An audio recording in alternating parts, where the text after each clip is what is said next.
नमस्कार, मी श्रीधर कुलकर्णी। आज आपल्याला शेअर मार्केटमध्ये काय घडामोडी घडल्या या संदर्भात थोडक्यात माहिती सांगणार आहे। काल जवळजवळ 350 पॉईंटनी सेन्सेक्स घसरलेला होता। त्यानंतर आज सेन्सेक्समध्ये बऱ्यापैकी सुधारणा दिसून आलेली आहे। खास करून मिड कॅप स्टॉक आणि स्मॉल कॅप स्टॉकमध्ये तेजी आल्यामुळे आज घसरण बऱ्यापैकी थांबलेली आहे। तरी सुद्धा मार्केट बंद होताना सेन्सेक्स हा जवळजवळ 45 पॉईंटनी फक्त घसरून 73,466 वर बंद झालेला आहे।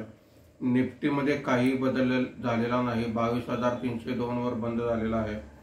आजच्या कामकाजामध्ये BSE CPSE index 2.24%, capital goods index 2.13% वर आहे। BSE PSU इंडेक्स 2.01% आणि वर आहे। BSE IT इंडेक्स आणि बँक इंडेक्स खाली आहेत। BSE मिड कॅप इंडेक्स 0.78% आणि स्मॉल कॅप इंडेक्स 0.50% नी वर आहेत। आज निफ्टीमध्ये वाढलेले मुख्य शेअर्स पुढील प्रमाणे आहेत। Hero MotoCorp 3.06%, BPCL 2.65%, Tata Motors 2.38% अशी वाढ आहे।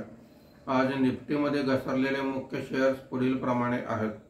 Doctor Reddy's lab 3.22%, Asian paints 2.39%, Grasim industries 1.80% अशी घसरण आहे। आज भारत फोर्ज, हिरो मोटोकॉर्प यासहित काही कंपन्यांचे क्वार्टरली रिझल्ट आलेले आहेत।